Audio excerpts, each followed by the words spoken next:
Charles, excuse. Bonjour, voici Christelle Plamondon, une franco-albertaine de Calgary, en Alberta. Venez visiter avec moi et Anne Brochu.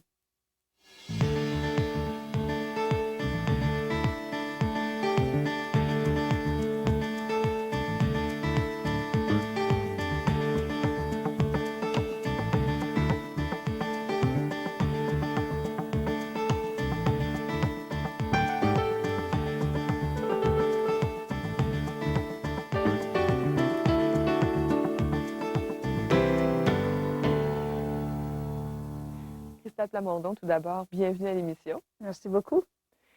Christelle, vous êtes auteur, compositeur, interprète. Depuis quelques années, vraiment, on sent que vous déployez là, tout votre potentiel.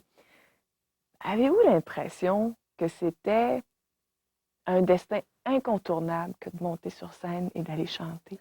Exactement ça, oui. Pour moi, c'était juste, quand j'avais 4, 5, 6 ans, c'est ça, je savais que je voulais être une grosse vedette. Je voulais être une chanteuse. Puis j'ai 6 ans, j'ai toujours chanté en avant de la famille et j'avais demandé au Père Noël pour un tambourine.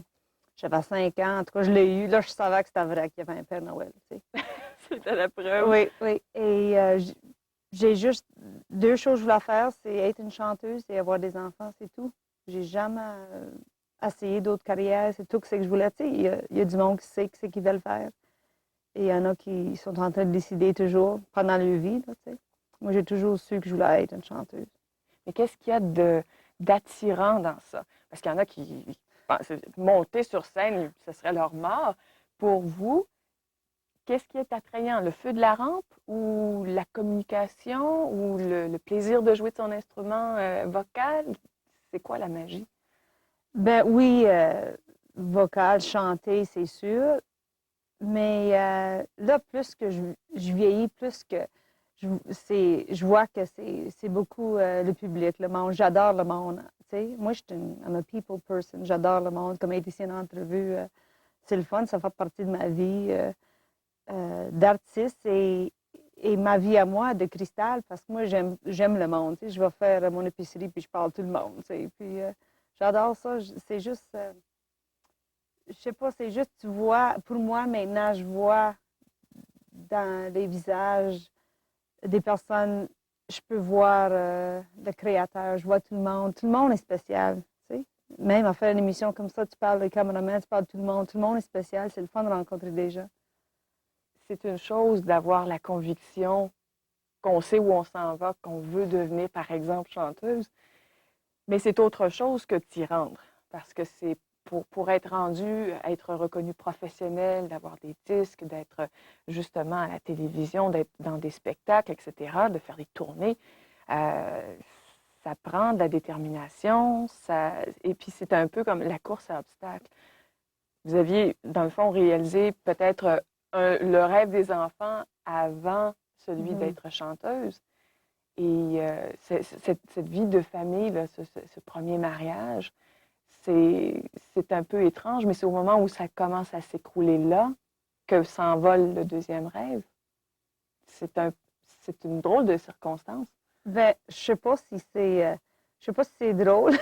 Non, c'est un drôle de choix de mots, Oui, disons. non, non, c'est parfait. Je pense pas que, pour moi, je me dis toujours, c'est que les choses arrivent dans la vie pour une raison. Notre vie est planifiée pour nous. Moi, je me dis ça. C'est ça que je crois dedans. Que notre vie, il y a un destin. Et même si je me dis souvent, j'ai fait toutes les choses en reculons, tu sais. J'ai eu mes enfants à 18 ans. Et là, c'est le fun parce que je vois mes amis, même âge que moi, puis qui commencent à avoir des bébés. Moi, c'est ma fille Christy a 17 ans, mon garçon Nelson 14. Et quand j'ai tombé enceinte à l'âge de 18 ans, et j'étais heureuse en même temps que je voulais avoir une carrière, mais cet enfant-là, c'était toujours... C'est de la priorité. Ben oui, c'était toujours mon rêve d'avoir des enfants.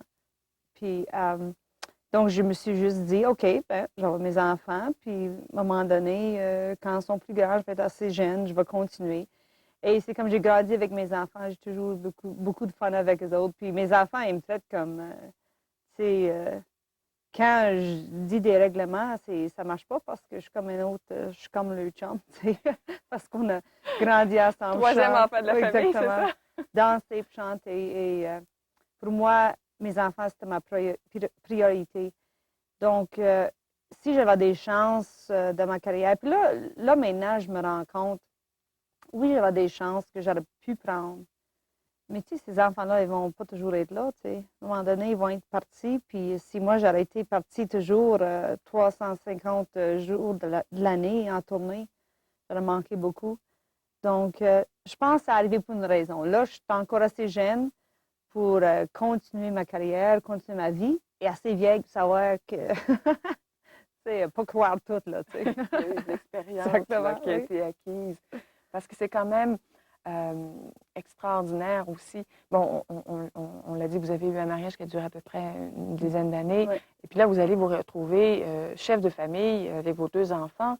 Et c'est quand même à ce moment-là que vous allez commencer à voir les portes ouvertes Ouais. et accumuler toutes sortes de choses en même temps, là, jongler vraiment la vie de famille et tentative d'avoir une vie professionnelle comme chanteuse. Ça a dû être très exigeant.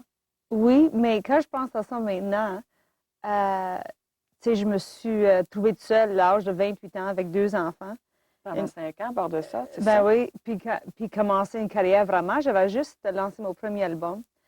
Et là, quand je pense à ça, jamais maintenant je pourrais faire ça. Mais vraiment, ces 5 ans-là que j'étais toute seule avec les deux enfants, on a déménagé beaucoup. Et les enfants sont venus avec moi en Louisiane et tout partout. Et vraiment, là, ça, c'était les 5 plus jolies, les années inoubliables pour moi. Et les enfants, ils sont spécial. Christy m'aidé beaucoup et sont à mon spectacle. Et j'ai fait comme un album pendant ce temps-là, je ne peux pas le croire. Tu sais, j'avais un job pendant la journée, un Pour emploi. mettre du pain sur la table. Puis là, le soir, je chantais et j'ai déménagé 2, 3 fois. Les enfants étaient toujours avec moi. Et pour moi, c'était vraiment les années plus spéciales. J'ai trouvé ma liberté parce que j'étais mariée à l'âge de 18 ans, tu sais, pour 10 ans. Et donc, pour moi, c'était incroyable. Et j'ai eu tellement de support et de l'aide, l'appui de mes parents qui m'ont toujours comme, même s'ils trouvaient que j'étais folle ou c'était pas une bonne décision, c'était toujours là. Tu sais, OK, ben vas-y. Et, vraiment pour moi, j'espère que les enfants vont être capables de dire que c'était le fun aussi. Ces 5 ans-là, là, c'était plus difficile. Mais, Parce que c'est ce que je me demandais. Je ne sais pas si eux l'ont perçu de la même façon.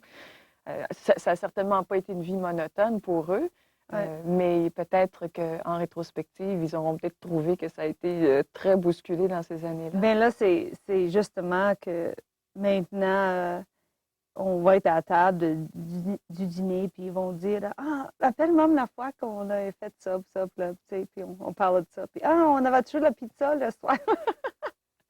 Donc, c'est le fun. Je pense que plus qu'ils grandissent, plus qu'ils vieillissent, ils vont voir que c'était une belle expérience pour eux. Et surtout, sont des enfants très responsables. Et c'est En ça. général, c'est souvent ce qui arrive. Ils mûrissent beaucoup plus vite que la moyenne. Ils ne sont pas gênés, ils sont habitués d'être avec des adultes, des musiciens, tout le monde, les camarades. Et c'est le fun parce qu'ils sont vraiment, je suis fière des autres. Ils sont vraiment des bons enfants. Ils sont capables de rentrer dans une salle, parler à tout le monde, les adultes. C'est pas comme des ados, normalement, ils sont comme un petit peu gênés. Mais je pense que c'est parce que vous êtes philosophe à quelque part et que ça prend une bonne dose de philosophie souvent pour passer au travers des obstacles de la vie. Vous parliez d'appui de votre famille, de vos parents, entre autres, mais je crois qu'il y a eu aussi une cousine à vous qui a pris une place importante dans ces années que vous avez un peu rejointe en déménageant, justement, entre autres à Edmonton. Vous voyez de qui je parle, Marilyn, Oui. Marilyn Gauthier, Oui. qui est parente avec vous, mais dans le fond, c'est beaucoup plus sur le plan de l'amitié que vous vous rejoignez. Ce n'est pas juste une question de sang. On va la rejoindre, si vous voulez bien.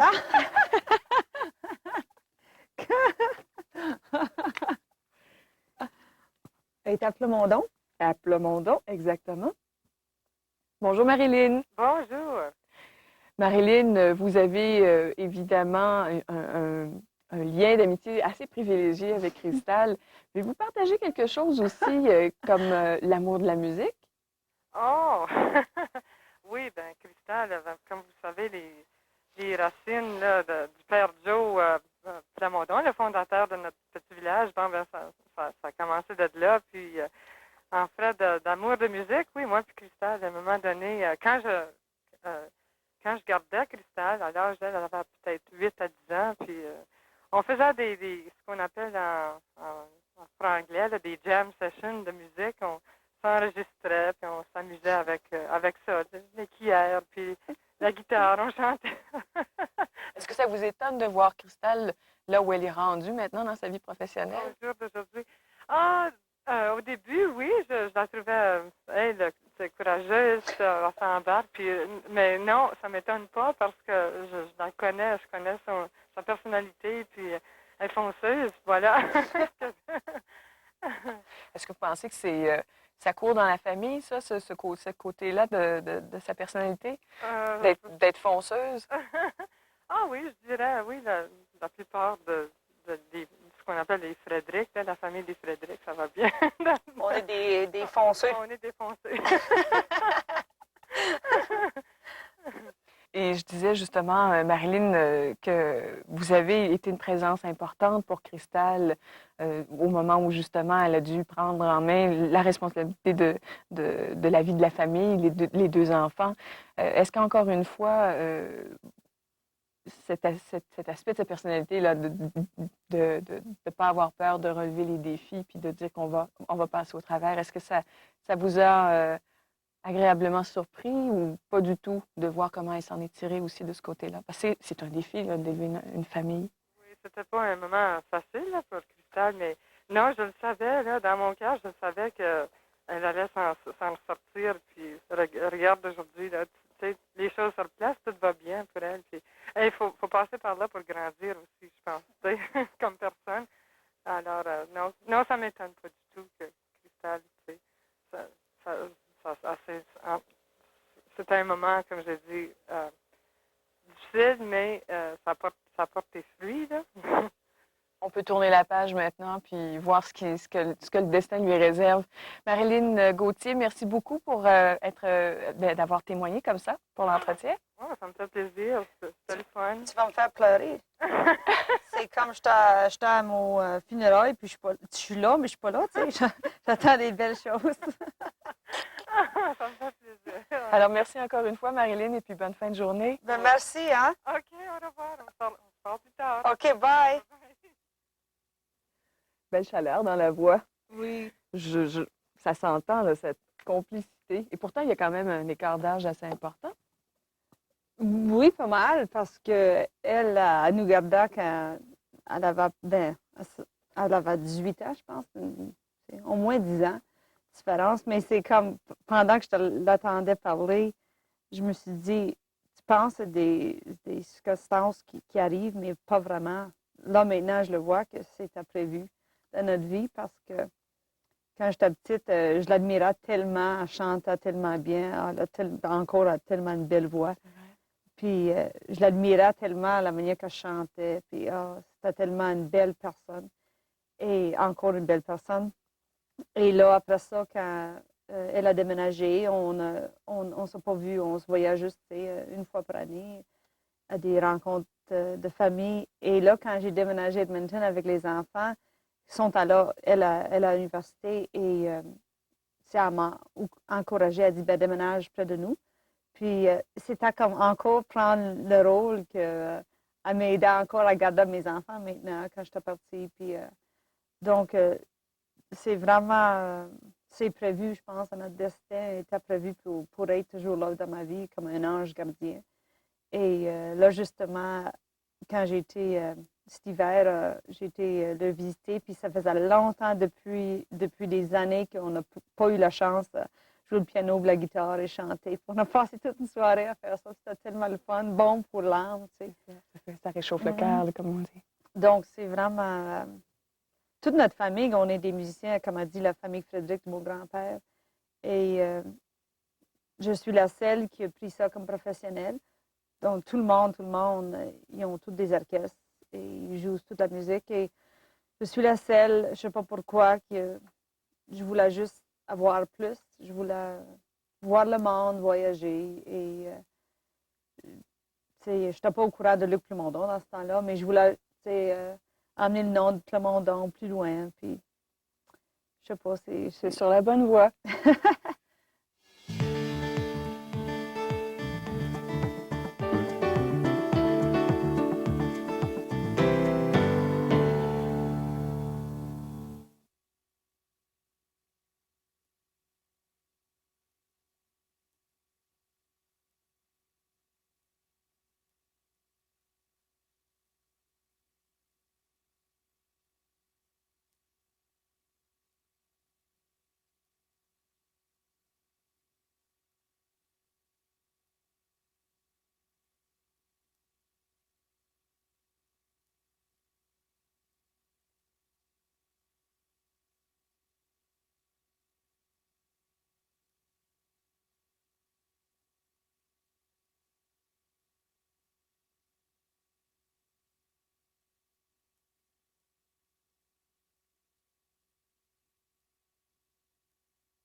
Christelle Plamondon, vous chantez dans 3 langues, l'anglais, le français et même le cri. Puis ces choix-là, je les trouve un peu intrigants.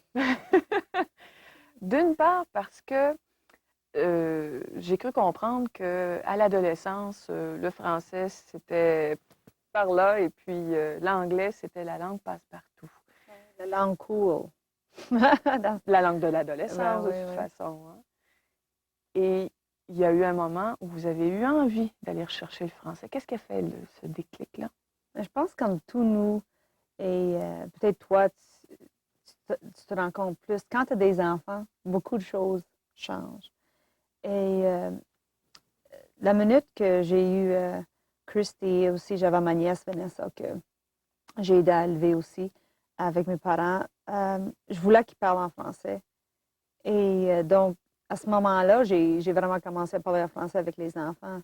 Beaucoup, beaucoup, beaucoup. Et là, quand j'ai décidé de faire une carrière, mon premier 45 tours, j'avais besoin de 2 chansons.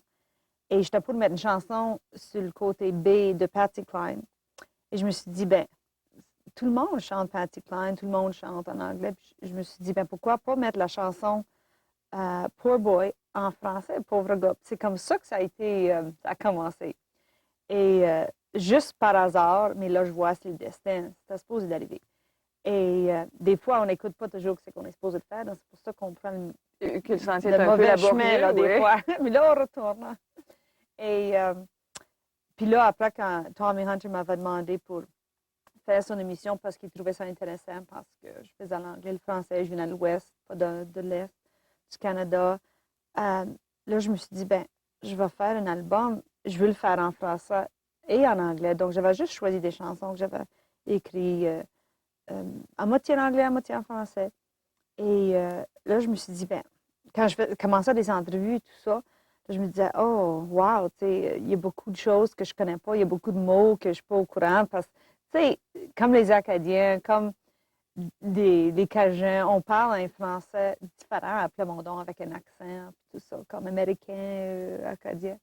Et je me disais, ben, vraiment, parce que j'ai été à l'école en anglais, et je me suis dit, ben, vraiment pour améliorer mon français, je vais prendre des cours et c'est comme ça que j'ai pris des cours pour écrire et lire et parce que je lisais pas vraiment en français, j'écrivais pas en français, puis j'écris pas beaucoup tellement bien, là, mais mes enfants m'aident.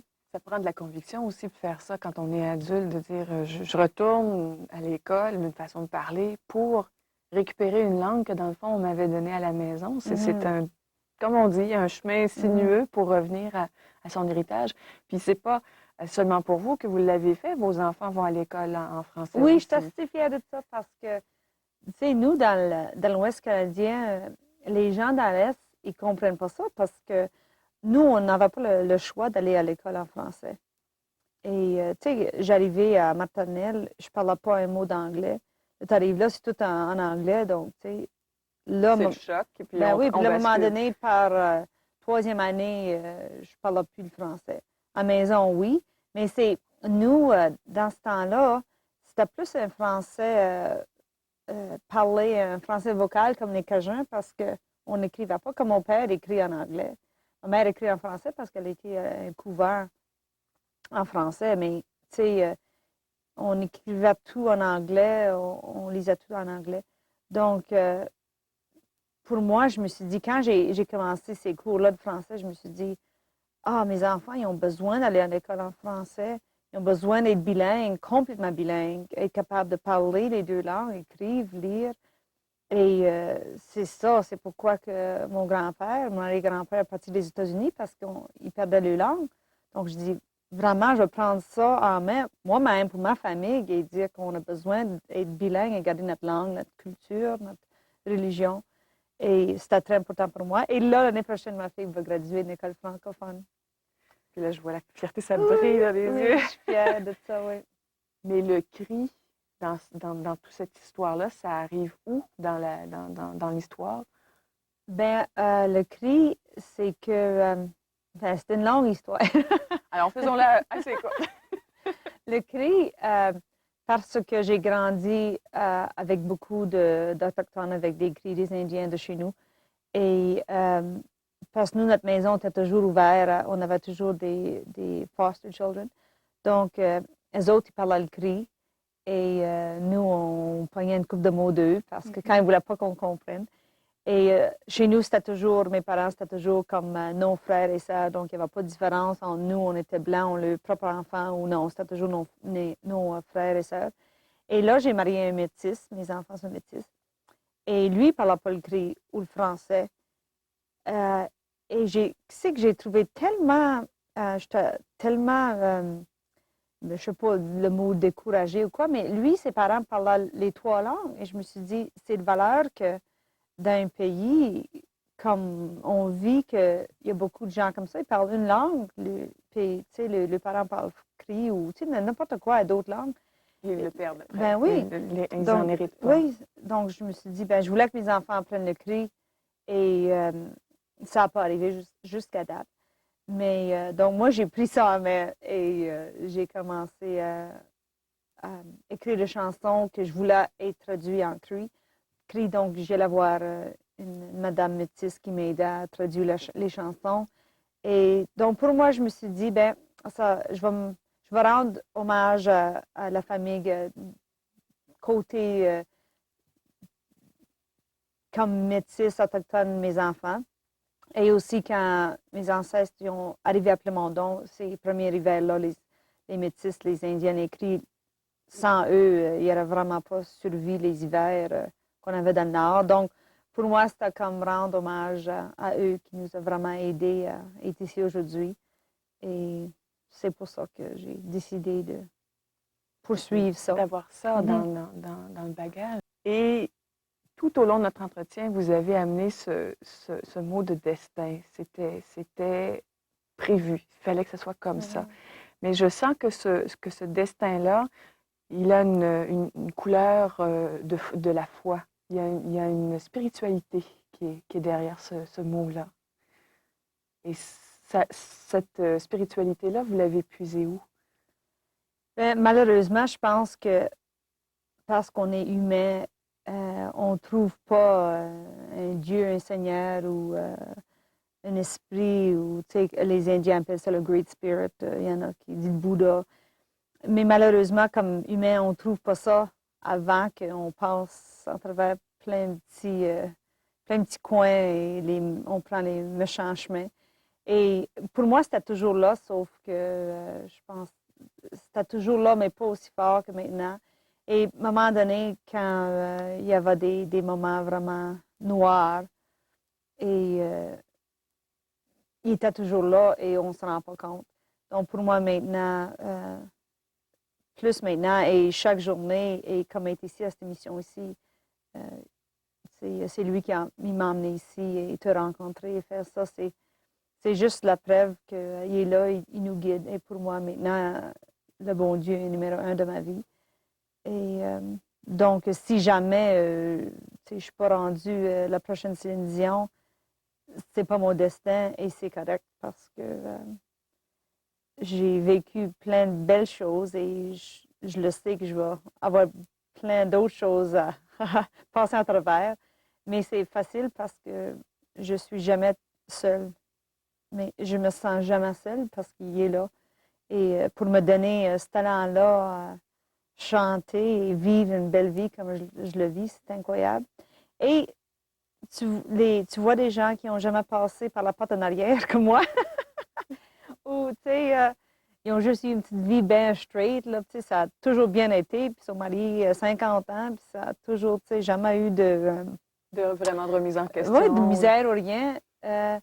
Tu le vois, puis des fois, le face est complètement, tu sais, c'est différent. Tu sais, tu vois les gens qui ont passé à travers plein de choses, et je pense que c'est pour ça que ça nous fait un caractère coloré, plus un petit peu différent, farouche, je sais pas. Là, je me dis, je suis plus farouche, je suis juste rousse.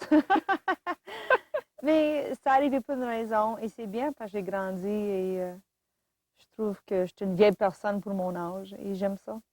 Donc, vous avez l'impression d'avoir Vieille âme, vraiment, oui. c'est ça, d'avoir assimilé ce qu'il y avait assimilé dans cette vie mouvementée qui n'est pas terminée. Et ce Dieu dont vous me parlez, c'est pas seulement entre les quatre murs d'une église, c'est Oui. dans la vie de tous les jours, là. Exactement. Et plus, il est plus dans le ciel, pour moi, dans la campagne, dans les rocheuses, dans mes chevaux, dans mes enfants, est ici dans ta face, ici aujourd'hui.